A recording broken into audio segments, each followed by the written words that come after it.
Hey everybody out there, Chris and Mike here, and welcome to a one day late Dark Avenger Comic Book review. There's a ton of books here. We have Mike's birthday yesterday. We gave you an awesome Comics Point 4. In my opinion, that was a perfect way to bring back Comics Point 3 and add an extra number to it. So you guys had something extra this week.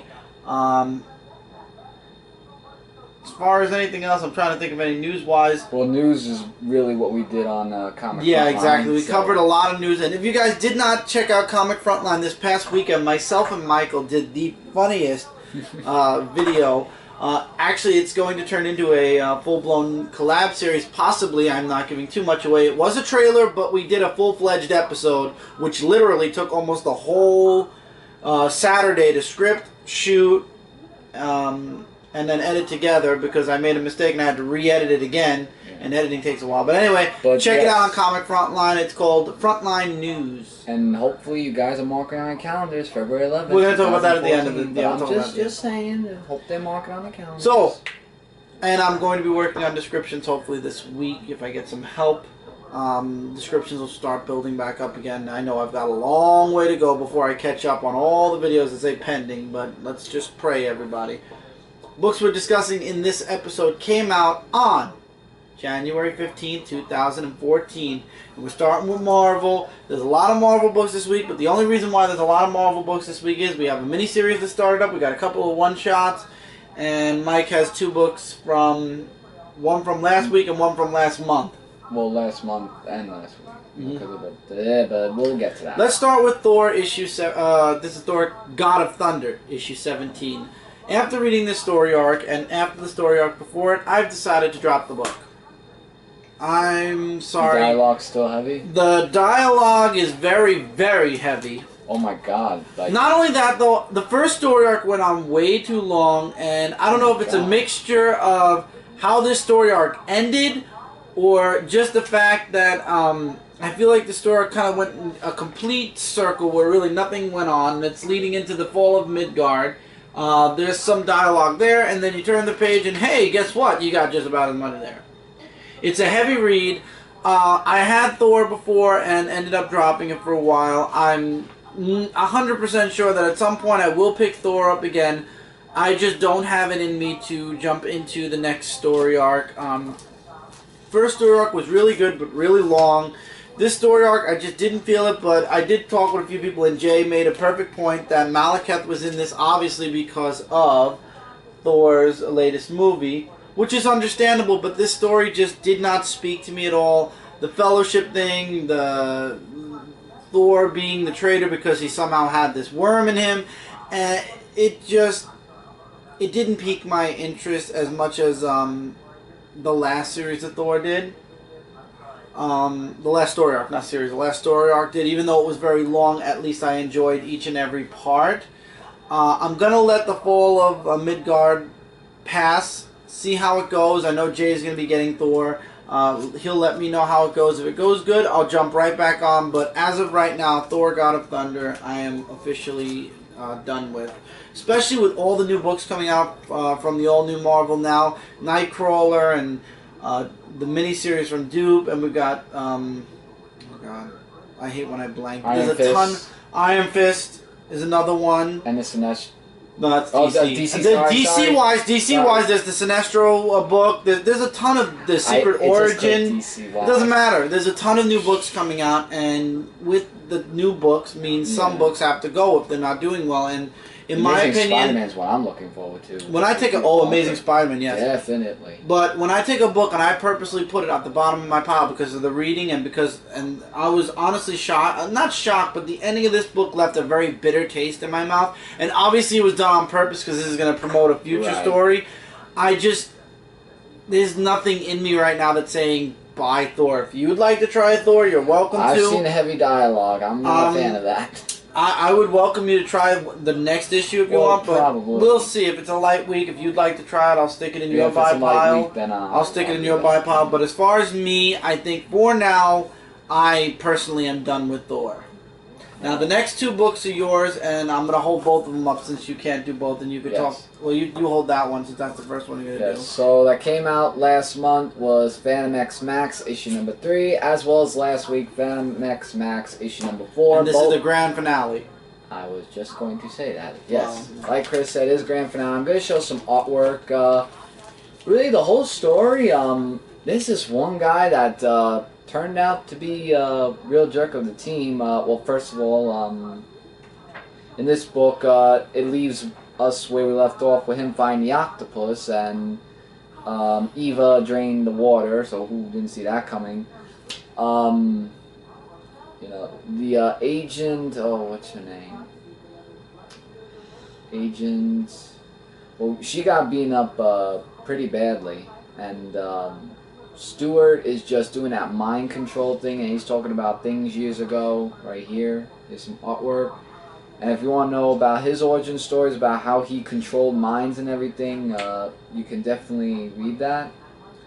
But, and then Fantomex goes to this laboratory where he finds some other stuff, and Eva tells him about it. And it's just really all about talking, really. It's Fleming. Agent Fleming is the woman's name. Thank you. Agent Fleming. I didn't say anything. I know, I'm used to saying that because, you know. I said nothing. So Stewart gets Fantomex under control, and things just don't look so well in this book for the Gray Fantomex, which is what Stewart thought. However, though, in issue 4, when I picked up this book, I was looking at it saying, wait a minute, he didn't lose mind control, he had a fight with the octopus, and then I looked at the cover, and you realized he got the last issue and missed the third. Right. And now it all makes sense of how he got mind control because of what Stewart did. So he's just being a real jerk towards his team, and you know, throughout just the whole book, he just one by one, like he took out his other teammate in the last issue, and now this one, it's just all over the place. I'll show some artwork, which was the same as the other one. It's not bad, the artwork. I actually like this artwork, and it's a real shame that they ended this Fantomex, but then I knew it was a miniseries. It's a miniseries, exactly what I was going to say. Right. So we get one of the things that Fantomex was looking for, and him and whatchamacallit, Stewart have like this really amazing fight scene, and he goes into Fantomex's mind about how his mother got killed, but he didn't say who did it, you know, because of that. And then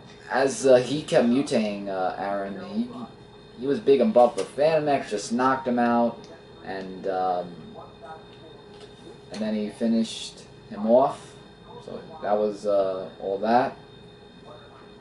So yeah, so everything was just, you know, what was said and done, and to be honest, like, oh, and also Agent Fleming said that, you know, next time when her and Fantomex meet, that he'll get everything that's coming to him. So that could lead to a future story arc, and there was a new robot that came in the end, and all that stuff, so, for Eva, probably, because she's and a look, diagram. your thumbprints are on the comic gloves. But throughout this whole series, I would give it a 4 to 5 out of 5, the whole series. I mean, I would highly recommend you check Fantomex issues numbers 1 through 4 miniseries. It was pretty good, so I leave it up to you guys to see for yourselves. Alright, we're leaving Marvel Max. Yeah, that was Marvel going Max. into Marvel Knights. Hulk, the only book left that I'm reading from Marvel Knights. I decided to drop the X-Men because it was coming out on a really heavy week. And this was a heavy week, but I remember how the first issue ended, and I was like, I need to know one more issue. I need to see what happens. And in this issue, they try to get Bruce Banner mad. They try everything to get Bruce Banner mad. And this woman wants the Hulk. Sorry, I got something in my throat. She wants the Hulk. She wants to control the Hulk. And Bruce Banner can't remember who he is. Well, he always does that. No, you don't understand. He has amnesia. Complete. Wow. So he doesn't know who he is. He doesn't know how to become this Hulk. And he wants to know what's going, how to do it. And she keeps trying. And then finally, she injects that stuff from the last issue that she did to her men. Oh, the stuff she injected into her men. And he has a bit of a flashback where actually the Hulk, the Hulk within Banner is like, I could tell you who you are. And thanks to the serum, actually, Bruce Banner not only hulks out, but he super hulks out. He's gigantic. Mm-hmm. But the serum that she stuck in him that helped him hulk out causes him to be only obedient to her. So the Hulk is kind of like being controlled by the serum. Mentally or? Mentally. Mentally, yeah. We're halfway through Marvel Knights Hulk, and I know the Marvel Knights aren't exactly doing the best right now. I mean, let's be honest here. It's hitting for 3 series that they has right now. Out of the 3, this is the only one that has my interest. Like, enough that I would buy the next issue no matter whether it's a heavy week or not. I enjoyed this enough to say I gotta know what's gonna happen to the Hulk now. So I'll come back for issue 3 and conclude with issue 4. This does not take place in continuity. This has nothing to do with continuity. This is literally its own standalone miniseries, nothing more. It just has Marvel Knights plastered on it. Do you have to read the series? No. Is it an interesting read? Yes. Is the artwork a little bit different? Yes. But I like it enough, and it's an average read, a little bit above average read, and I like it enough that I will be sticking around for the rest of Marvel Knights Hulk. We all know how everybody felt about Marvel Knights Spider-Man, and we all know how we felt about Marvel Knights X-Men. I mean, I tried. I came back for issue 2. I said I'll think about issue 3, and it just turned out that issue 3 was just a no-go. Amazing X-Men issue 3. This was a straight up. You see the cover? That's what it is. It's Beast versus Azazel throughout the entire beginning and middle of this issue. He's trying to use his brains against Azazel's brawn, and in the end, he kind of gets a little bit, what's the word? Outsmarted. Beast was kind of outsmarted, but he kind of comes back. And then we go to a storm, and that's where Nightcrawler, this is a perfect picture to show artwork. Ed McGuinness's artwork is awesome. Nightcrawler shows up, and there's this, see, this is the part where, now we all know Storm left Black Panther. She has a thing with Wolverine, and now they're reaching back into the past to where her and Nightcrawler had a relationship, and now Storm is kind of being swooned by Nightcrawler, and we get a flashback about all that too, of course. And then Beast actually shows up towards the end of the book, and Beast is just like his cover, very savage. So I don't know what's going on in Beast's head, but yeah, and I'm not telling you guys any dialogue. The only what? Oh, I'm sorry to interrupt. You could continue. I was going to say the only dialogue that I told you about was the whole dialogue between Storm and Nightcrawler, and that's because I really am not too much of a fan of. First, Storm was married to Black Panther. Then she left Black Panther and she had a thing with Wolverine, thus the Mohawk. Now Nightcrawler's coming back, and it's, I remember loving you before you died. Wow. So now what were you going to say? Haven't you noticed, or is it just me, that the X-Men comics, didn't you notice they're getting a little bit too fixated on Beast's character?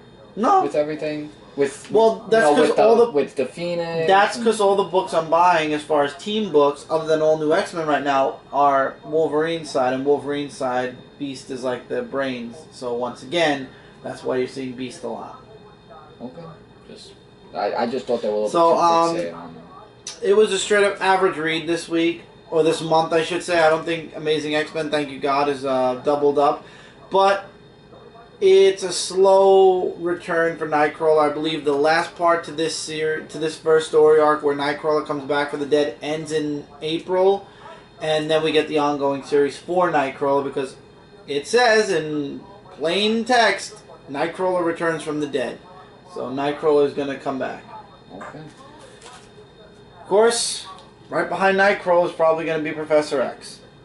Next book is yours. Is mine, yes. Revolutionary... Mind you, this is going to be a possible long week. Sorry, I just noticed the time, yeah. but I'm going to just make mention Revolutionary War Dark Angel of this. I could just one shot.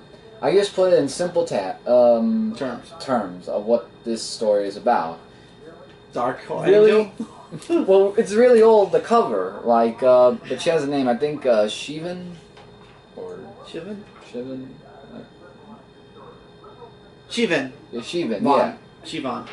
Shivan. Yeah, Shivan and Doris, Shivan has a vision, and she's telling Doris what this vision is about. I was about to say, if she has a vision, then that means she's part of the Avengers AI. Yeah, and you know what the thing is that really got me, like, with Mephisto? Like, she, like, talks about her story about how her father, a long time ago, like, selling the soul, like Dr. Faustus' story, like, you know, when he Peter Parker and Mary Jane sort of did with their relationship. With sharing the soul, so she just gives Mephisto, like some stuff. Like, it's really graphic. Like, I'm trying to describe it in less graphic terms, and it's kind of hard, as you can see. But, yeah, so she makes a deal with the devil. That's a perfect way to put it. To, you know, have powers and everything. And, she's just going around and just doing her stuff. Like, we get more of her story from here and there. And, you know, Doris got hit very badly, and she was stable because she was involved in this war. So she asked Mephisto to, you know, to come to her. And she just said, you know, that she can't pay the debts of what her parents made. And, you know, we live in hell, so just, yeah, the ending is just where Mephisto basically owns her. Okay, now this is what I'm saying.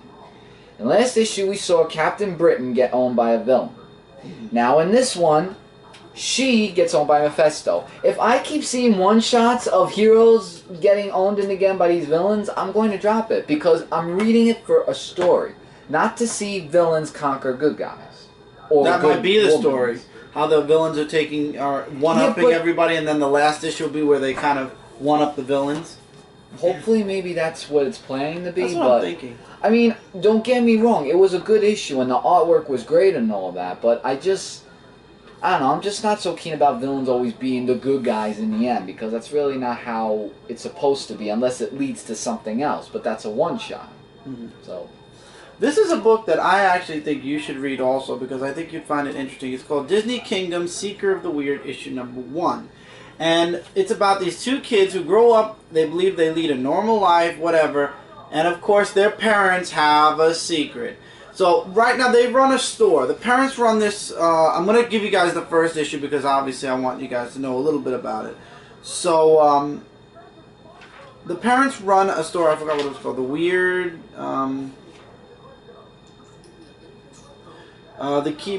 the Keep It Weird store, and they have these weird items, so to speak. And then there's this huge explosion, and it turns out their parents are more than what they seem. Who didn't see this coming? Apparently, they are keepers of mythical items or whatever.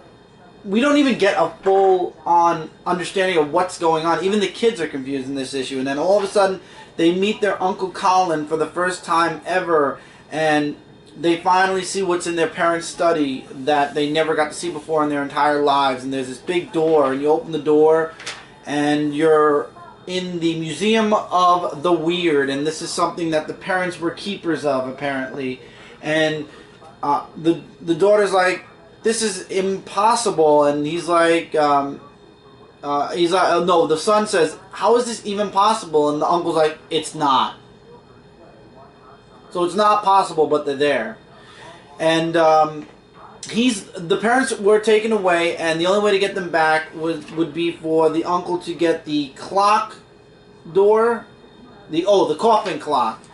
The uncle goes off, the kids walk around the museum, of course something bad happens, and the uncle comes back, and from what I see, he either passes out or dies. And the last line in this book is the daughter going, "Today really stinks." So this is like more of a fantasy book. Sort of, yeah. The thing is, there's nothing in it about Disney, first of all. Not to my knowledge, at least. I mean, will there be Disney stuff thrown in there at some point? Maybe. Or maybe it's just called Disney Kingdoms, and then the story itself is Disney Seekers of the Weird. So, you know. So now the children are left to try to find this coffin clock, which they both have these keys that they were given when they hit their, I believe it's 17th birthday. They both each got this key, and both of their keys are what's going to lead them to the coffin clock.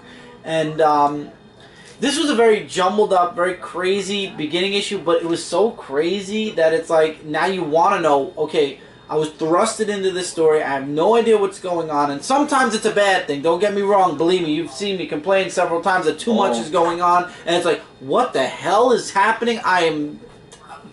The issue's over, and I have no idea what I just read. In this issue, you're thrusted into something where it's like, wait, what exactly were the parents doing? Why were they kidnapped? Well, we know why. Because these mythical beings, these evil, this council of... I'm going to go back into the book and find out what the council is called. Where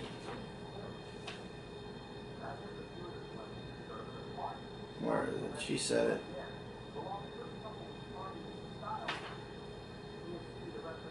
Oh, come on. Why am I not finding this now?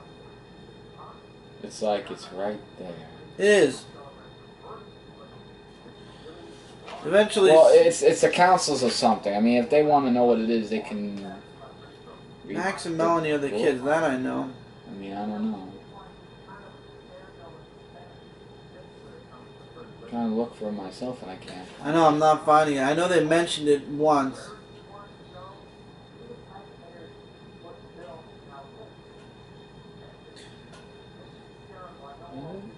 No, that's a Candleman. Oh. Well. Oh wait, I think he explains it here, if I'm not mistaken. Society of Shadows. Didn't take too long to find it, did it?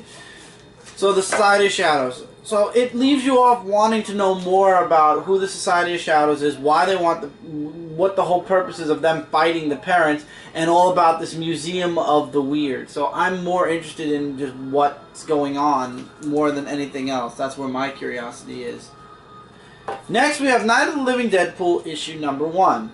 This was a very good book. It was done in black and white, obviously, because all zombie books are done in black and white, so of course Deadpool's going to do a spoof of it. It was really good. Deadpool knocked out for a week. He wakes up in this zombie apocalypse, except the zombies still, their brains are working, and they're like, please kill me, but they're not in control of their body at all. Now that's all good and fun and great. Now I had one problem with my issue, my personal issue. Let's see if it comes out. Yes, there it comes. Excuse me. Oh, now, in case you didn't notice, this was never stapled in my book.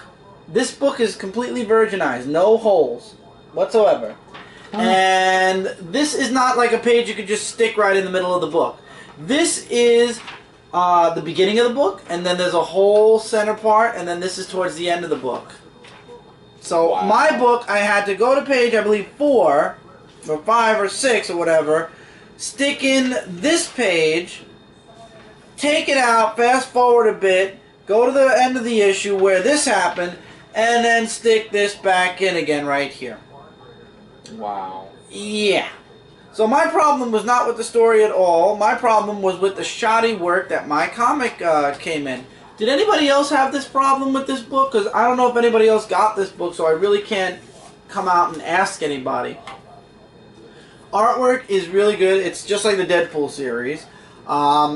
Again, that page annoyed the hell out of me. I'm very upset that my book was messed up. And it's not the people I bought it from's fault. It's not Midtown's fault. They didn't make the books. It's Marvel's printer's fault. And the stapler's fault. So I blame Marvel for this. However, looking over all the annoyances of how the book was put together, the story is a standard zombie story. It's Deadpool. You kind of could guess where this is going. It's not like Deadpool Kills where we all hated it. But at the same time, remember, this is Deadpool, and it's basically Deadpool versus zombies, and apparently he's the last hero alive. This is one of those miniseries where if you're a fan of Deadpool and you want to see Deadpool versus zombies, like kind of like Walking Dead style, then you'll get this miniseries. if you have no care in the world about zombies, Deadpool, or any of the above, you won't get it. This is basically I decided to give this a try since I really gave up on Deadpool kills after Deadpool Killology. And this was a nice little miniseries that I'll definitely finish because it was a really good first issue. I just pray other issues don't have the same page mishap that mine did, but I'm not getting another issue of it. Oh well, my pages are out. Boo-hoo, cry me a river. Not worth buying a second copy of, but for $3.99, if you're a fan of Deadpool and zombie stories and you want to see Deadpool making fun of Walking Dead or what have you, feel free to buy the book. It's an average read at best. It's not something that like, oh my god, this Night of the Living Deadpool is the miniseries you should be picking up. It's just there. That's up to you guys. Nova issue 12. It was a good issue, but man, Nova must be... Sam must be completely stupid. So, really? He's following the beacon from all these dead Novas, and it leads him to this spaceship that's actually powered. First of all, the artwork is, however, very good, though. I will say that. Medina's artwork is very good. But it leads him to the spaceship that's actually powered by a dead Nova. Powered by a dead Nova. And right there and then you should be like, oh, he should bring them in, right? No, he meets this girl and the ship captain's like, we need power, you know, we need something. Will you be able to give us a boost or something? Could you hand us, could you spare some power? And he does. And he wants to stay for a bit, but the captain automatically shushes him out. Like, no, we have to go. And he's like, well, where are you going? And he's like, nowhere. And he's like, what do you mean nowhere? It's like, don't worry about it, but thank you so much for your help. And Nova goes back to Earth. And then we find out, of course, he was a jerk the whole time. He was evil, and the woman and everything. It was, of course, we're going to see a follow-up to this at some point. Well, it has to be. Yeah. And he was a slave marketer. And then the last page, of course, leads into Nova 13, where Beta Ray Bill is going to be meeting Nova. So that is awesome. All in all, though, it's a good setup for issue 13, but I mean, I could have seen that he was helping a bad guy from a mile away. It was an interesting story, but again, more of a segue story, like last issue and the issue before. This story arc, which is now over, obviously, feels more like a segue issue more than anything else. It's setting up for the big story, which is going to be in issue 13, where Beta Ray Bill is going to show up, and that's going to go off. There's going to be that big collision between Nova and Beta Ray Bill.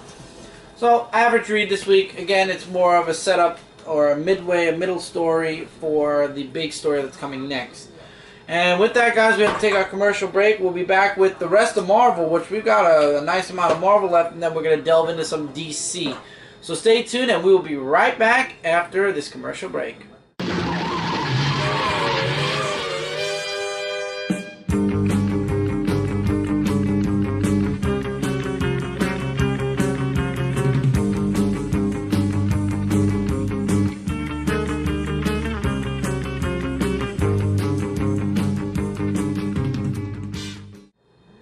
Hey everybody, and welcome back to this week's Dark Avenger Comic Book Review. I have a very huge feeling we're going to go into 3 parts, so I apologize. You guys know once we go into the 3rd part, the camera usually changes because this camera's battery dies. We are working on getting a video camera. Tax return season's coming, and I found a couple of prime picks, so to speak, and we won't have to worry about cutting in and out so much anymore.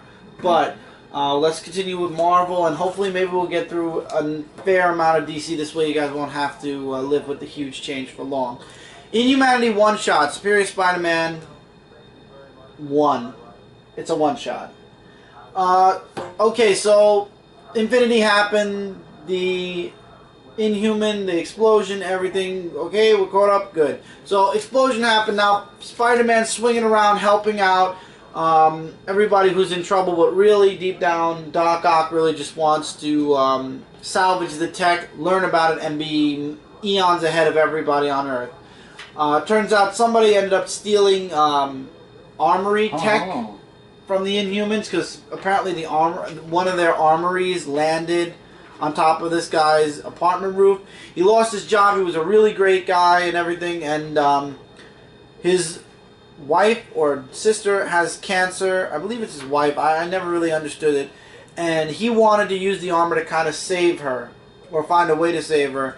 And it's a really heartfelt story, and, you know, even for Doc Ock, this was pretty un-Doc Ock-esque, so to speak. And that's what, you know, really made Doc Ock shine in this book, I feel. Because it really, you know, Doc Ock even said at the end of the book, today, the firefighters and police officers are your superior and mine as well. And he's just, that's a majority of the book. It's just first Spider-Man helping out, clean up New York City and save people, and then it goes into this story, and this story kind of goes all the way till the end of the book. And the guy's worried he's going to go to jail because of what he was doing, and Spider-Man, Doc Ock Spidey, actually puts in a word saying that it was the armor that was actually controlling him, and he doesn't want to see him go to jail because what his wife's about to go through, because Doc Ock Spidey's actually going to send her to a hospital that's going to help her. Nobody should be alone going through that, because he knows what it's like dying, obviously. So, well, you've been through it. So this was actually a really good story for Superior Spider-Man, and it really showed how genuine Doc Ock is trying to be the good guy. This isn't going to last, because we're going to Superior Spider-Man issue 25 soon. Next is your books. You're going twice. Yes. Cataclysm Ultimate Comics, The Ultimates, issue number 3, where everything it's just a whole chaotic thing in this comic book. Like, you know, it starts off where, well, here's some artwork. All destruction, just getting rid of how to find and get rid of the power of Galactus, as well as Dr. Wilson still being kidnapped, and you know, he escapes, and Nick Fury, Hercules. Why I keep saying Hercules? Hercules. He looks like Hercules. Yeah, that's probably why. And there's just like a whole big fight scene. The artwork is just really amazing, and they need to find out how to cut off, you know, the brain waves, but it isn't enough to turn the Galactus drones back into civilians, because, you know, they're all under the spell of Galactus. So Hercules, thank you. Hercules. There's self-sacrifice, so he was going to do it, but he couldn't because his hands were tied. Nick Fury was going to do it, but he couldn't because there was some news. So, spoiler, Danny self-sacrifices himself while Cassie is saving the civilians, and obviously Frank Castle, surprisingly to my knowledge, is dead. The Punisher. And that was really weird. But yeah, so Danny, like I said, he self-sacrifices himself, and then we get to the ending part where Agent Coulson brings Danny back to life, and if you want to fast forward this and not see what he changed him into, Danny is now Machine Man. And that plays into FF. Mm-hmm.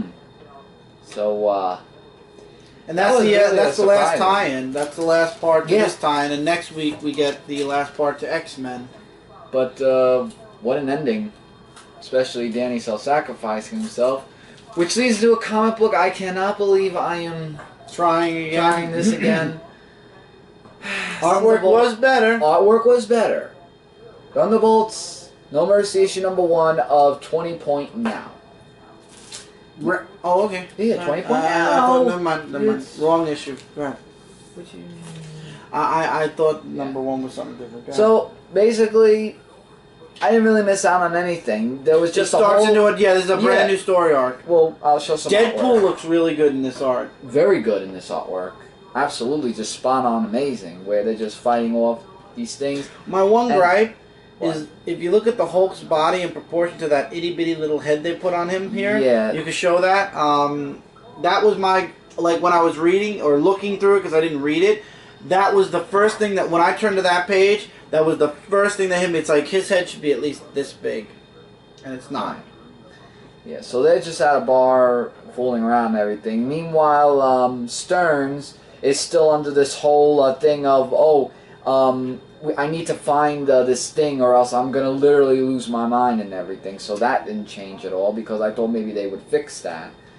And they have just like a whole big dialogue and everything, and Elektra and Punisher kind of separated, I guess. Well, not really. Like, Elektra's like saying, like, why are you still here? I mean, the mission, his mission is complete and everything, and then he's just saying, if my mission had come up last, I've expected people to be there to help me get it done, and everything else. And he talks about DeadPool because he has a feeling that her and DeadPool have some with each other. So Stearns is trying to look at this machine that's supposed to help his mind ease or something, and things don't turn out so well.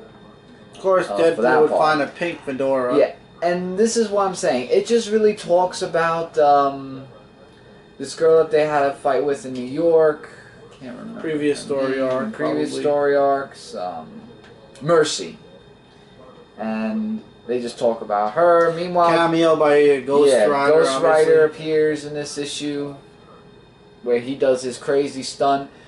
And then they go to the hospital where they call him in to have like a spell to bring Mercy to hell because he knows of a magic. And then guess what happens? For those of you that read Venom and Circle of Four, did you notice that Red Hulk has it? Complete opposite. He sends him and the team to hell because of the sign that the Hulk has. The Red Hulk. So, yeah, the Red Hulk has. Well, Hulk, Red Hulk, same thing. But I'm telling you this. The Hulk is Bruce Banner, Red Hulk is Sam Thunderbolt Ross. Yeah. But I'm telling you right now, if this story by the third issue doesn't Three issues from now, doesn't go to point A, B, C, D, and if it stays at point A getting to B, I'm dropping it. Because it's staying like right there. It's like I didn't miss anything when I dropped this issue. Yeah, except that thing, that Mercy with New York. That was it. So, basically just summed up what I missed. So, thank you for summing it up, I guess. The artwork did change, so let's just hope they move to point B, C, and D. That's what I'm hoping, if you're listening, Marvel. All New X-Men issue 21, when Kat was here yesterday, we actually talked about this. I completely forgot that they were doing the whole purist thing in All New X-Men. I was thinking that they were jumping into the trial of the Phoenix already, between the crossover of the crossover between Guardians of the Galaxy and All New X-Men. That's next issue. This issue concludes the whole purist thing. I completely forgot about this guy, which is very bad. This was a very good segue comic of anything, and you do get to see all about X-23 and Avengers Arena. Those of you that don't read this book, it kind of divulges that it's on the internet now. And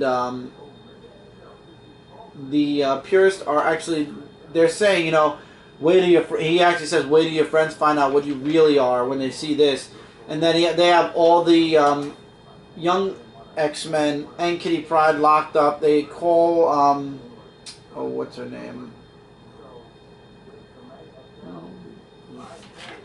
There you go. AIM. And they want to actually, AIM wants to take the young X-Men and, use their DNA to make their own self-created mutants. Jean wakes up and gets everybody free, obviously. Big fight happens. They escape. Cyclops finds X-23, and remember in the last issue where she says she doesn't hug? Well, he sees her alone on the floor. He sends everybody away except for himself. And she jumps into his arms to hug him, and guess who's watching in the background? Jean.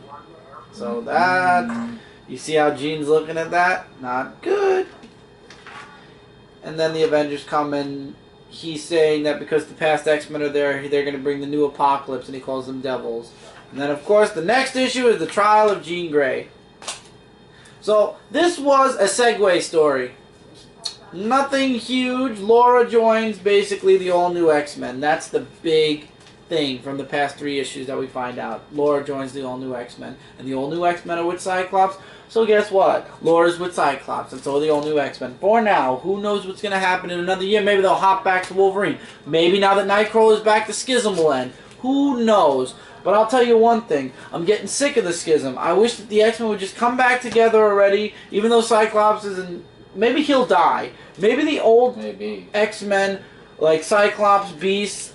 no, I don't want to see Iceman die, because Bobby's... Why are they bringing, like, past presidents and everything else into this? I don't know. But I know that they need to do something to fix the schism, and the only one who could do that is Nightcrawler and Professor X. If Professor X comes back, that clears Cyclops. That makes Cyclops a fully good guy again, instead of an anti-hero, which I don't like that he's the anti-hero and Wolverine's the hero now. Roles need to be reversed again.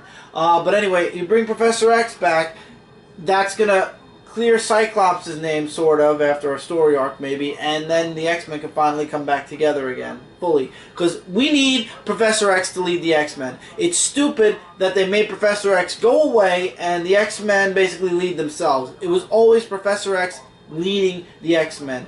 Ever since what happened in Astonishing X-Men, it completely ruined the X-Men. Now, because Professor X did certain things, and the X-Men didn't know about it, he was not exiled, but he kind of left the X-Men, and they had no leader, so they turned to Cyclops. It was a mess, They need Professor X back, and they need him to lead the X-Men again. That's what'll fix the X-Men. So this book, once again, segue up to you guys, but it was nice. It was nice. Between these two, I had to put the other one first because of, well, you guys will see. But this book is Daredevil issue 35. The Sons of the Serpent know that Matt Murdock is Daredevil now. And they basically blackmail him into taking a case. One of the heads of the Serpent's son was blackmailed, or not blackmailed, was wrongfully accused of being at a Serpent cleansing, and he wasn't. So basically, they want Matt Murdock to take the case, get the, prove the son's innocence, and they won't ruin Daredevil's life. And there's a scene with actually Elektra. So we get that Daredevil Elektra scene that we all know and love so much, because they're a couple. Because Matt's debating whether he's going to take the case on or not. And he actually goes to the scene, and apparently agents of the Serpent are there to watch for him. It's a long talk with Elektra. And then the ending was the most shocking ending ever. Oh, wow. If you don't want to hear about the ending, fast forward. I'm not going to show an image. I'll show you an image. Well, I showed you guys about Elektra and Daredevil. That's some artwork. Now, if you want to fast forward until I pick up the next book, please do, because I feel this is important to talk about, because it's a huge thing from the series. So, fast forward starting now.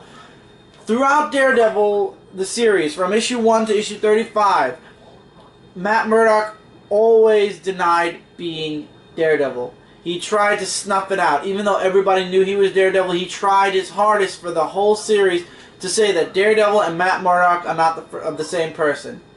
And he does the most masterful thing possible. He's being blackmailed to take care of this guy, and if he doesn't, then the world's going to know Matt Murdock is Daredevil, and the Sons of the Serpent, or the Order of the Serpent, are going to make his life a living hell. So he decides to take the stand before the trial begins, and when asked what his name is, you swear to tell the truth, the whole truth, and to help me God, yeah. And Kristen asks him, what is your name? He says, I am Daredevil. After 36 issues, he admits to the world that Matt Murdock is Daredevil, which everybody knew anyway. So he kind of foils the Serpent's plan without them winning or him losing. So now the next issue is the grand finale of Daredevil, and then we're going to go into Daredevil in L.A. Will Daredevil beat the Sons of the Serpent, or is that why he's leaving? Also, they offer to help Foggy or to hurt Foggy, and I think that's going to be a reason why Matt leaves. Because now, because he revealed himself, they're going to threaten to hurt Foggy, and the only way to... And because he put a huge crink in their plans. So the only way to protect Foggy is going to be for him to leave. That's what my prediction is. And finally, from Marvel this week, double-sized issue 25 of the Superior Spider-Man. So Superior is completely being taken over by the symbiote, mind-wise. The people are finally getting smart to Spider-Man, and fighting back. And you know, somebody said that, you know, Spider-Man shouldn't have so much authority, and they see the little spider bots and they start saying, hey, you know what? Who made Spider-Man, big brother? And they start destroying all the mechanical spiders. Carly is now a goblin. Oh, we didn't see but that. she still won't reveal who the real Spider-Man, like who the real identity of Spider-Man is. Spider-Man gets into this huge fight with the Avengers. You got Hobgoblin and the Goblin, the Green Goblins, the Goblin King, threatening Ben Urich Hobgoblin threatening the original Hobgoblin, and the Green Goblin also threatening the Hobgoblin, and now we're going into the Goblin War again, but this time it's going to go into Goblination, and finally, Superior, or Doc Ock, breaks away from the symbiote, and by now, if you don't know this, because there were spoilers all over the internet already, Peter Parker is back. Mm-hmm. And he shows up in this issue. Apparently, we were right. When Doc Ock delved into his mind to access his memories, Peter Parker fought his way back, and he's the one that actually helped free Doc Ock from the symbiote. And the symbiote goes back to Flash Thompson, and he becomes Venom again. And Pete actually goes back into Doc Ock because he doesn't want to risk being erased, or the attempt at being erased again. So he disappears for now. So Superior's on his own again with Goblination, but we all know that deep down Peter Parker's still there, and everything's getting into place.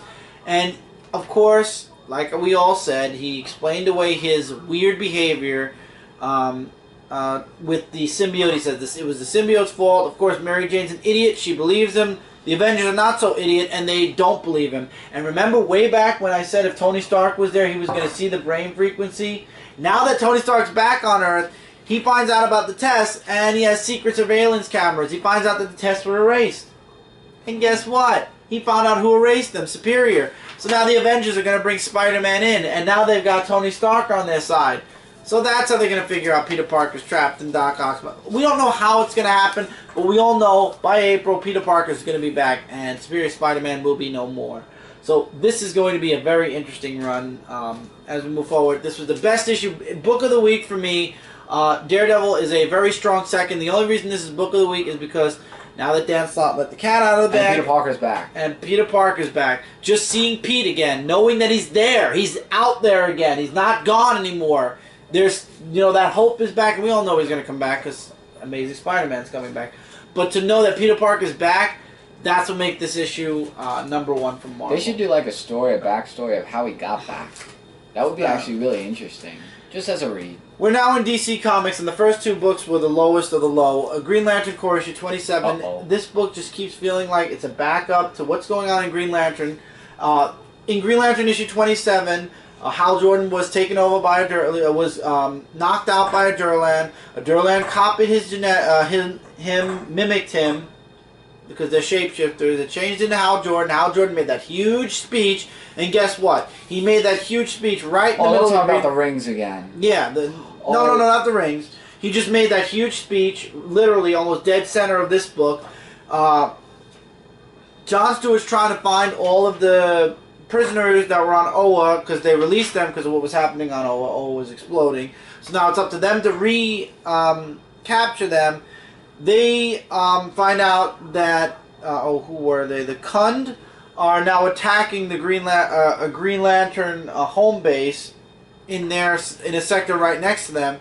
They go in, they find out the Kund are working with the Durlans, and they want to head back to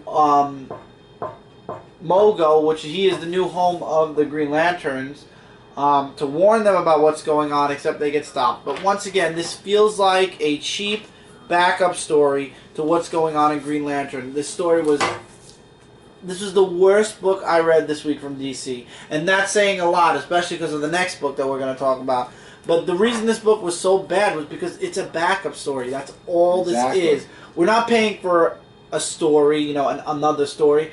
This just feels like, okay, Hal Jordan, this happened, but while this was happening with Hal Jordan and Green Lantern, this was happening with Jon Stewart and Green Lantern Corps. We don't want that. We want Green Lantern Corps to be its own story. Yes, you can connect it to what's going on in Green Lantern, but give it some extra. And you know what? You can't because it's so boring. It's boring. And Jon Stewart's whole whininess with his girlfriend is boring. And it's going to take a lot to salvage this series. With Superboy, same thing. Superboy issue 27, everybody. Raven finds out that Superboy is not Connor Kent, it's John Lane Kent. And she wants to use it to her advantage. I am this close to dropping Superboy. I'm so close that I won't be surprised if I read the description for the next book that I won't drop it. Superboy is being manipulated. He's comes into contact with this woman who has these psychic powers, and she tries to she tries to make Superboy kill himself. Raven comes in and saves Superboy, and that's where she reveals she knows who he is. And she says, once you're calmer, maybe, you know, we have a common goal. And it's just a whole nonsensical book. And then in the end, obviously we all know Raven is still working for Trigon. She's not the Raven we all know from the pre-New 52. And she's basically working Superboy in her favor. And it's like, this is not Teen Titans. This is Superboy. But guess what? No, it's not. It's Teen Titans. It's Teen Titans issue 27.2. Because this is taking place in conjunction with what's going on in Teen Titans. They're canceling Teen Titans. In a way, there's a rumor that John Lane Kent is going to die and Superboy is going to be canceled. Good. Connor's dead. So, in my eyes, the real Superboy is already dead. To be honest, I won't be surprised if I drop Superboy next month. There's just no redeeming value for Superboy, and as everybody knows about me, I'll buy everything Superman because Superman is my character.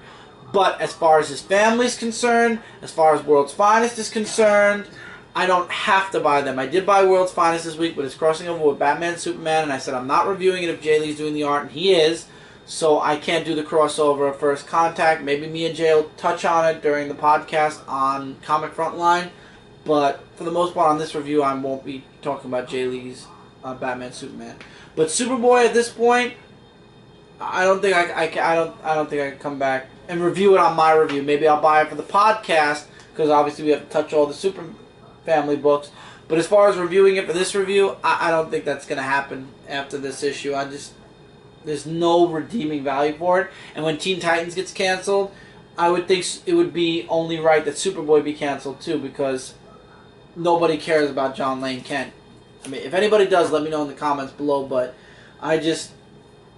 there's nothing anymore. It's garbage ever since the New 52 started, to be honest. There's really just this is not the Superboy that we all know and love from the pre-New 52, so there's just nothing. I wish there was something good I could say. I wanted to see John Lane Kent go from being against metahumans to maybe becoming a superhero, you know, living up to Connor's, what Connor's like to live up to his memory, his standards, but that's just not going to happen. You can see it, and it's only been 2 issues in, and already I'm waiting to see if they're going to announce that it's over. DC Universe versus Masters of the Universe. Wow, who didn't know it? Batman figures the whole thing out in this issue. He figures it out. He figures out that the Superman that died wasn't the real Superman.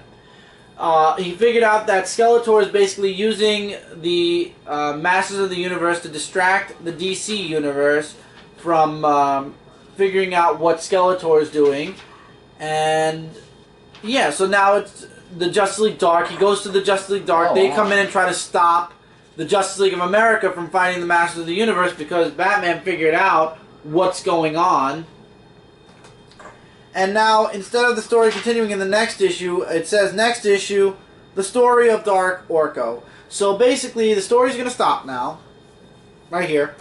And next month, when we get DC Universe versus Masters of the Universe, we might get a little bit of progression, but it's going to be all about why Orko turned dark, and that is the only reason why I'm coming back. Because if you read the Masters of the Universe miniseries that we got about 2 years ago, or a year ago, no, 2 years ago when the New 52 started, everybody found out we got that little tidbit at the end that Orko was the reason why everybody lost their memories and things were changed. So now I'm curious to see what turned Orko to want to go dark, number one. Number two, I'm curious to see his turn to the dark side, so I want to see it. now. So I'm going to come back for the next issue. But once again, if you're not reading this, you're not missing anything. You don't have to worry about anything. This is not a big series that you need to worry about. And we have a minute left, so we're going to just switch cameras really quickly. We have a nice amount of books left, so let's switch cameras and we'll be... literally, it's going to be a click of the button, so we'll start talking again once we switch over. Yep. Okay, moving along. Switch camera, of course. Let's go into some Bat Family books. Batgirl issue 27, Gothtopia tie-in. Life couldn't be better in Gotham. You know, Gotham is the most beautiful place on earth, and Batgirl's not Batgirl. She's the blue, the blue something. Yeah, blue something. Very good. Bluebell. Oh. And of course, there's a guest star with Black Canary, and she's not called Black Canary. She's Daybreak. Seriously? Wow. Okay. So this story is all about, you know, it's a wonderful day. You know, these kids are going on a field trip, and there's an ice cream company, and it's run by the Joker. And, you know, once again, this is a perverted, twisted, beautiful Gotham, all done by the Scarecrow. So, of course, Penguin is the mayor. And why not give the Joker ice cream? And this woman ends up poisoning all the ice cream, and she turns off all the radios in the truck. So it's up to Batgirl, I'm calling her Batgirl, okay? We all know who she is. To save the day with Black Canary. And this boss, she puts on this Joker-esque mask, you know, kind of like the way the old Joker was. And she's talking about how everybody's so happy, but my family died smiling. And obviously her family died by the Joker's hands. And ironically, she's working for the Joker's factory. So she's like, there's something wrong, and, you know, I lost my family, so I'm going to take you guys with me with my poisoned ice cream. And then enter Batgirl, long story later, and she looks at the, she hated clowns. So she never really looked at them, she never cared for anything. But then she finally sees this big poster in this woman's office of the Joker, and she puts two and two together, and she starts remembering about, you know, what really was going on. And then at the end of the issue, instead of like what happened with Batwing, where he found out and he cleaned him, he found a way to inoculate himself from the toxins, she kind of says, if this is a dream, I would rather stay dreaming. So Batgirl, unlike Batwing, doesn't want to wake up, because she knows what Gotham's like. And she said, if that's what the real Gotham's like, let me stay dreaming and let me believe that this is a beautiful place. So, I like the costume, I will say that. I think this costume is really interesting. And before Gothtopia, when people were predicting that this was going to be the new Batgirl costume, a lot of people were very happy about it. Again, it's Gothtopia. We all know she's going to go right back to the standard Batgirl costume once this is all over, but it was a really good issue. I enjoyed it. It was good for what it's worth, and I look forward to seeing how Gothtopia progresses in Detective Comics, because that's where it says to continue this story, because I believe Batgirl now, as of issue 28, is going back into what's been going on. However, since Nightwing is in Chicago, Nightwing issue 27 doesn't have to deal with that. So, Mimic and Nightwing up against the Mad Hatter. She is the product of the Mad Hatter's Alice. You know, she was one of the Mad Hatter's Alices that failed. And the Mad Hatter is controlling a bunch of people, and Nightwing and Mimic can't figure out how. And then they find out it's the cell phones. You get a brief history about Mimic and what the Mad Hatter did to her. There's a really tense moment in between Dick and Shaky. Oh no, it's just a okay. thing. And Dick and his roommate Joey. Then we also find out that somebody finds out about Dick Grayson being Nightwing. I know, I saw it. Not spoiling who. Nightwing and Mimic try to go and take out Mad Hatter and kind of clean herself up, but then it turns out that she tricks Nightwing. She doesn't kill Mad Hatter. She actually leaves him for the police, but she stole all of his teeth. Why? It turns out Nightwing was two-time. And I don't know about you guys. I'm going to leave the rest of the book alone. But I don't know about you guys, but I think Dick's roommate Joey is Mimic. Because if you look at Mimic and you look at Joey, Joey lost her job because her personality didn't fit. Now remember, because of the T and everything, her personality kind of splits. And also she's very OCD. I'm 90% sure that Mimic is Joey. Not 100%, but I am 90% sure. Yeah. And I think that she's going to find out that Dick is Nightwing before all is said and done. But it doesn't matter because this takes place before Forever Evil. In Forever Evil, everybody finds out that Dick Grayson is Nightwing. Where and what's going to happen after that happens, I don't know. But in April, Kyle Higgins, who's writing Nightwing right now, is leaving the book. That doesn't give me good hope for the future. For Nightwing. Absolutely. I don't want to see Dick die. I know Dan Didio wanted to do it, and there was a huge fan uproar, and I'm glad. Don't kill Nightwing. Seriously, Dan, don't kill Nightwing. It was a bad idea when you wanted to do it back in Infinite Crisis, where you ended up killing Superboy. You killed Superboy already. He's gone now. Don't kill Nightwing now. Oh, God. If that happens, I know a lot of fans are going to be pissed off, and I'll drop Nightwing. I'm not going to read anything that isn't Dick Grayson Nightwing.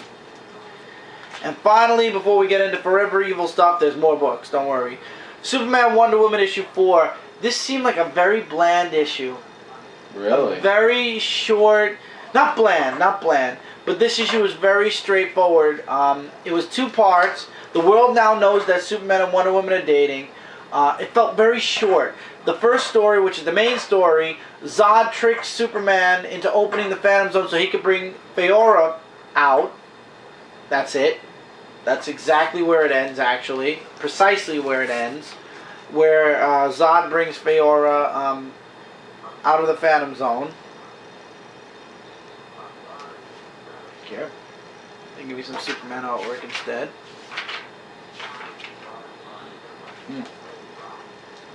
And then the second part is Superman, Clark, trying to find out how Cat got the picture of Superman and Wonder Woman, and everybody around the world finding out. Like, for example, you have, you got a lot of people finding out here. There's a page where Lex Luthor finds out. There's a page where in Gotham there's a talk show and Batman gets pissed off. And then you have Wonder Woman, who still doesn't understand Superman, and that's what kind of annoys me. She doesn't understand Superman, yet she's dating him. She wants to turn him the way she wants, but even her sister says, you can't do that. He's who he is, and that's it. And Clark only finds out that Cat got it anonymously, and she's like, stop looking a gift horse in the mouth. This just brought CatClarkRopolis.com up in credibility, and now we're like, they basically, his blogger is now popular, so now he's going to start competing with the big news companies. But Clark's Superman, so he wants to know who did it and who got that picture, because apparently somebody's watching Superman and Wonder Woman, so he needs to know. So I don't know, but this was just straightforward, like almost nothing happened. But it did. There's really no major spoilers in this issue. It just basically built off of how the last issue ended. Hopefully next issue moves a bit more forward. But it's like, okay, so everybody knows. Next. Suicide Squad issue 27. It's all about Suicide Squad escaping the mountain because they were left literally under rubble. And you know what? It's not even that. I say it's about them escaping because guess what? Every other page has an Argus, a database picture, and a story. First with Power Girl, then it goes to the Unknown Warrior, to Steel. It just keeps going. Every other page, you got Boomerang, Deadshot, everybody. So this is more of a throwaway issue. This is basically, okay, the Suicide Squad's buried, now they have to dig their way out. And hey, while they're digging their way out, because there's really no story behind it, let's give you guys some info. Now, first of all, with Deadshot, we got the Deadshot Villains Month issue. Yeah, and we know so about him. This rundown, this one-page rundown of Deadshot, Yeah, we got it already. So if you didn't read the Deadshot one-shot, then you can definitely read this and catch up. But this issue is literally just a rundown of everybody who's in the book right now from both teams. Both, Victoria, why did her name completely die on me? Amanda Waller's team and the Thinkers team. And you're getting a brief bio about everybody. Everybody except Harley, because Harley's not in this issue. That's it. So what's the point of the book? No point? Just backgrounds. Backgrounds on each of the characters, and they, spoiler alert, sort of, they get out of the mountain, so now they gotta head back to Bellreeve. How they're gonna do that, I don't know, but this was basically an issue where if you have no background on any of the characters, if you're just jumping into the series from right when Forever Evil started connecting to it, that's what this is. A character bio for all the people on in the Suicide Squad. One person, though, ends up gone at the end. I'm not going to spoil. I'm not going to say how or why. But one of the members is not there anymore, and it's thanks to Deadshot. So we all know. So you guys know it's not Deadshot now, but it's thanks to Deadshot that that member is not there anymore. Continuing in Forever Evil, Justice League of America, issue 11. Stargirl comes back to save J'onn J'onzz, who gets attacked by Clayface. And really the rest of the book is them answering distress calls all around the world. Stargirl is hell-bent on going to LA and making sure her family's okay. She doesn't care about the Justice League, really. She says, you know, they can fend for themselves. They knew what they were getting themselves into, just like we did. But in the end, it's really Stargirl and J'onn J'onzz saving the day all over. But in the background, you have somebody who's manipulating things, and that somebody is Despero. So Despero is back. Despero is back. And he arrives, and that's really the end of the issue, and things don't look too good for Stargirl. J'onn J'onzz a little bit better, but Stargirl is definitely in trouble by the end of this issue. So that's really it. Don't let the cover fool you. It's J'onn J'onzz, yeah, and J'onn J'onzz throughout the Earth that is now taken over by villains, saving the day wherever they can, and then there's Despero in the background. Yeah. That's it.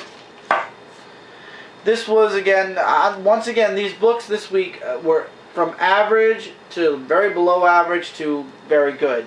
This was an average read, I would say. It was alright. It's basically like I've been saying, Stargirl and J'onn J'onzz together. J'onn J'onzz wants to free the Justice League and the Justice League of America because they're trapped in Firestorm.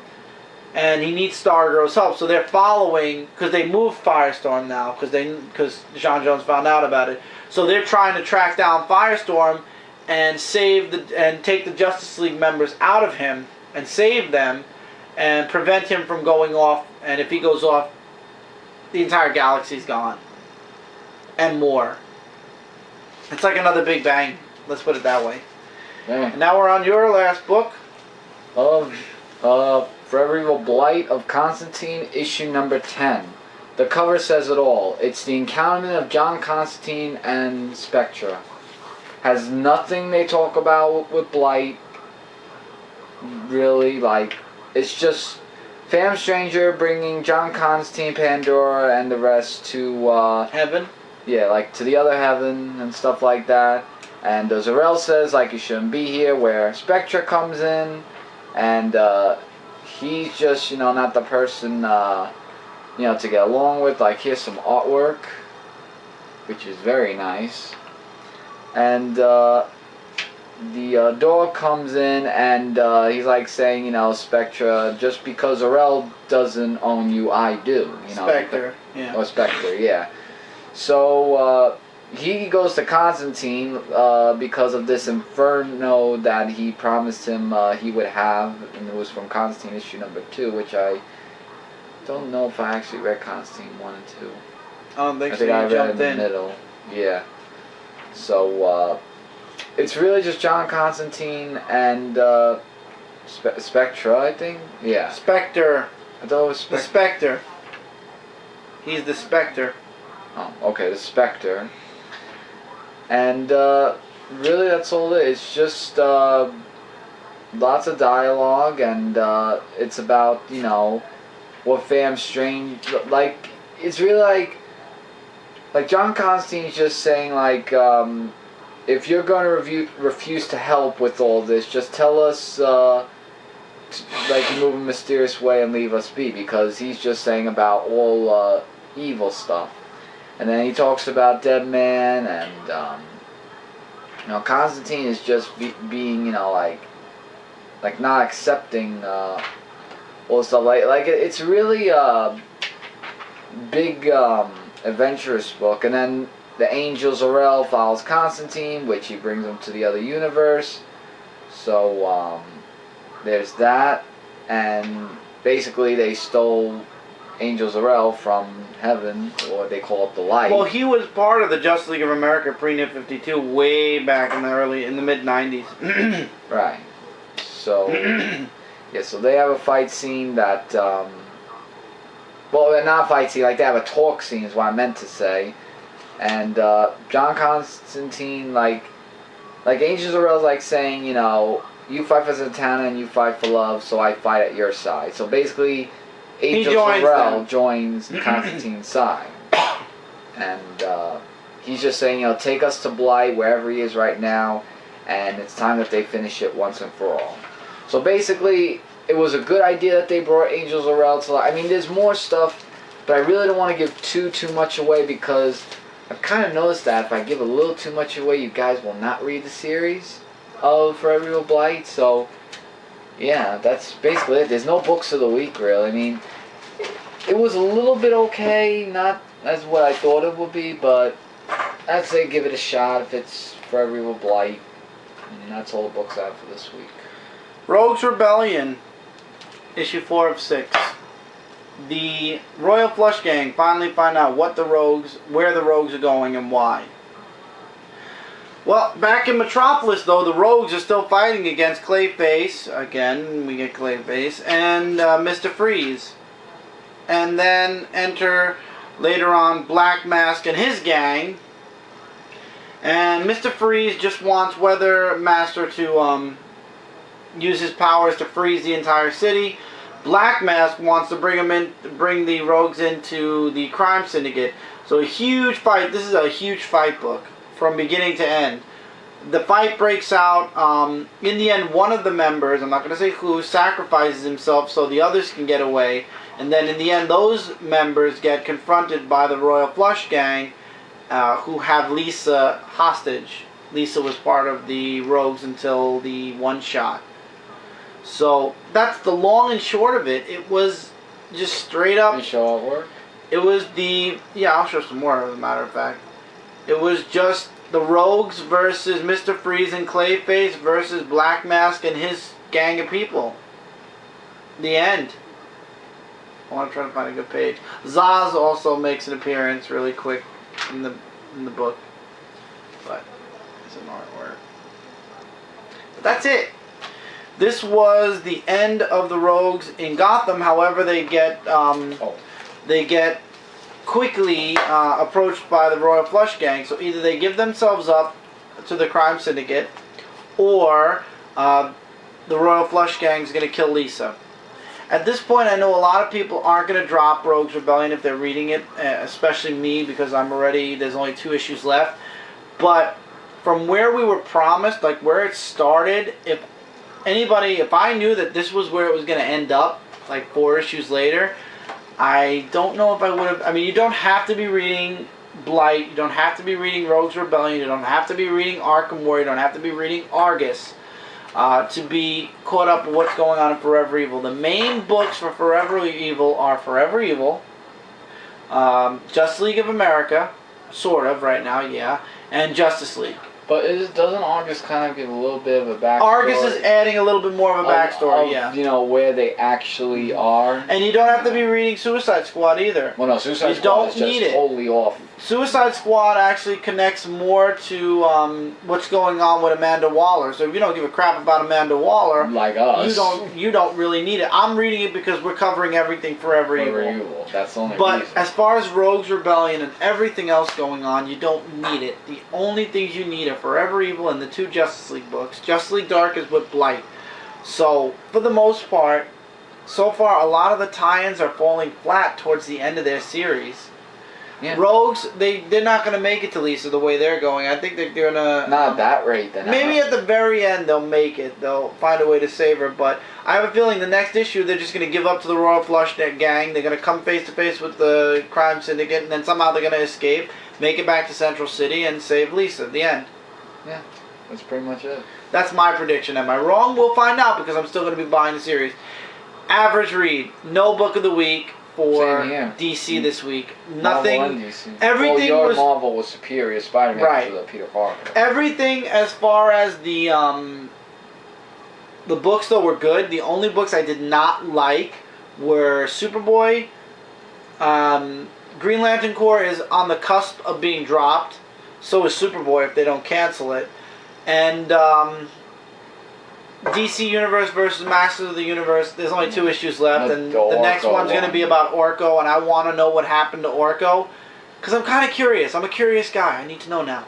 So I'm going to be sticking with that. But I'm very disappointed in the direction Green Lantern Corps has been going ever since the creative team changed. I'm really not liking what's going on with Superboy at all. I'm not ever since Connor died, I'm not liking the direction it's going. They gotta have a total attitude adjustments. Yeah, and Teen Titans is being canceled, so I'm not going to voice my opinion on that. I'm just going to keep reading it until it ends. But that's about it. Everything else was a good read this week, average read. I'm very shocked that Superman Wonder Woman just fell average this week. Because it's been doing really, really good, and it has Zod and Feora's there. So it's a little bit above average, but once again, it was a really quick read, a really short story, straight cut, that's that. Yeah. So I kind of feel a little slighted by that. I don't like that it was so fast. And then we went into a backup story where Wonder Woman's still trying to figure out how to change Superman. Stop it. You're not going to do it, Wonder Woman. Keep dreaming. Leave him or love him for who he is. The end. Which I think in the end she'll just leave him. But that's it for this week's comic book review, guys. Let's round out all these books. See you later. And let's end this long, long show. Rogue's Rebellion issue 4. Average read. If you're not reading it, you don't need to at this point. But if you've been reading it, you'll continue reading it. Constantine issue 10. It's a good issue. Can't wait to see the next issue, what goes on. I believe Pandora's the next one. Justice League issue 11, Justice League of America issue 11, pretty good. Once again, it's Stargirl and John Jones saving the world, or teaming up to save many people. Suicide Squad issue 27. If you're not interested in Amanda Waller, like we were just saying, you won't read it. If you are, if you like Suicide Squad, you will be. Superman Wonder Woman 4, average read this week. Nightwing 27, as well as Batgirl 27, both really good this week. Up to you guys, though. DC Universe versus Masters of the Universe issue 4. If you're not reading it, you're not missing out. Superboy issue 27. If you're not reading it, you're really not missing out. And Green Lantern Corps. If you're not reading it, give yourself a Purple Heart, because you're doing a lot better than me with Green Lantern Corps, because I'm ready to drop it. It's that bad. Superior Spider-Man issue 25. I recommend everybody read it, especially those who've been waiting for Peter Parker to come back. It begins in this issue. Daredevil issue 35 was awesome, especially with that ending. Can't wait for the final issue of this run, and then we're going to go into the next run, and Mark Waid and Chris Samney are staying on the book. All New X-Men issue 21, or 7? 21. Issue 21 is basically, this was a segue series. It did its job. Can't wait for the trial of Jean Grey. Thunderbolts issue number 20. Great issue, but I'm telling you right now, if they don't go point A, B, C, D in the next 3 issues, I'm done. Cataclysm Ultimate Comics, The Ultimates, issue 3 of 3. That actually was a great book, especially the ending, and wow, what an ending. The Superior Spider-Man one-shot for Inhumanity. Doc Ock shined in this issue. So I would say it's up to you guys. If you're collecting Inhumanity, you'll want it. If not, you won't. Nova, issue 12. Pretty good, but Nova is really stupid. And I know they're going to return to this at some point in Beta Ray Bill at the end of the issue. Enough said. Night of the Living DeadPool, issue 1 of, I believe, 4 or 5. If you're a fan of Deadpool, you'll buy it. If you're a fan of the, Deadpool making fun of the zombies, you'll buy it. If you're not, you're not. So that's that. I would recommend trying this out. Disney Kingdom Seekers of the Weird issue 1. Really interesting, and still don't see the connection to Disney, but we'll see. Revolutionary War Dark Angel one-shot. A half and half book, but if there's gonna be villains being the good guys in the end, or good girls, no. Amazing X-Men issue 3 was a quick read this week. The cover says it all. It's all about Beast raging out. Speaking of raging out, Marvel Knights Hulk issue 2. Hulk finally appears, but Hulk is now under the control of somebody. Average read. If you're interested in the Hulk, you'll buy it. If you're not, you won't. Fantomex Max 4 and 3. Those were great issues. I recommend you get issues 1 through 4 as a mini-series. And Thor, as far as I'm concerned, I'm sorry, I'm done. Maybe Mike will start issue 18, which is the Fall of Midgard. But for me, I'm sorry. I read too many books, too much going on, too much reading. And after the conclusion of this past story arc, even if it does lead into the Fall of Midgard, it left a bitter taste in my mouth, especially because it feels like the story just went around in a humongous circle that I'm not interested in following Thor at this time anymore. So maybe Mike will take over Thor from now on. Don't forget to check out comicrelated.com, comicfrontline.com, and darkavengerinc.com until February 11th. We are all your #1 source for comic-related news, reviews, and a whole bunch more. Speaking of February 11th, Dark Avenger Inc. closes up shop, and we are moving to Comic Frontline. We are starting the channel off with a humongous celebratory live show. It's going to renumber, restart again, and throughout the first week, we're going to be having a huge week's worth of celebration. There will be guests during that week. There are going to be guests following that week. We're hoping to open up communications with a lot of writers and artists. You're going to be seeing a lot of interviews on there. Big, humongous stuff's happening. If you didn't check out Frontline News, episode number 0, which is basically the trailer for Frontline News, check it out. You're going to love it. You're going to crack up on a few things, I promise you. And let us know in the comments if you like Frontline News, by the way. That's about it, guys. Don't forget to check out... Oh, I did that. Yeah, I was about to start all over again. That would have been horrible. Thank you guys so much for sticking around for this review, guys. Take care, keep reading, keep collecting, and I will see you guys in the next video or the next review. Take care, everybody. Later, guys.